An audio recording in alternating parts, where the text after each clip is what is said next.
Hello guys! For today's video ay gagawa tayo ng chicken macaroni salad. Ito lahat ng mga ingredients na ginamit ko. Pero depende pa din kung anong gusto nyo ihalo. Meron ako ditong raisin, cheese, pickled cucumber, potatoes, carrots, chicken breast, mayonnaise, 3 cans Nestle cream at condensed milk. Nagkuha lang ako ng malaking bowl ay tinuna ko sa paglagay ang mayonnaise. Then add salt to taste.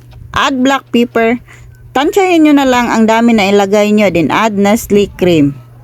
Sinunod ko naman ang condensed milk. Kalahati lang, hindi ko inubos. Pero depende na rin sa inyo kung gaano kadami ang gusto nyo. Then mekos-mekos lang para mag-combine lahat na linagay ko na ingredients. Then add pickled cucumber.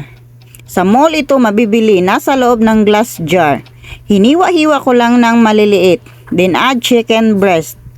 1/4 kilo lang ito, tapos na ito linuto. Ginayat-gayat ko lang ng maliliit. Add potatoes, cut into small cubes. Half cook po ito. Then add carrots, half cook na din.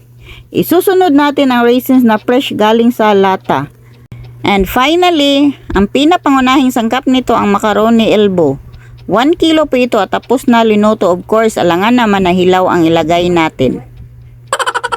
Mas maganda kung may mga strainer kayo sa bahay na malalaki, doon nyo ilagay ang macaroni para matuyo talaga siya at walang excess water na mahalo. And then mekos-mekos lang hanggang mag-combine silang lahat. Huwag mong tigilan sa paghalo kung hindi pa mangalay ang braso mo. At ito na ang ating macaroni salad na napakasarap. Try nyo ito sa bahay. Low budget lang at tiyak na magugustuhan nyo. Yun lang, salamat.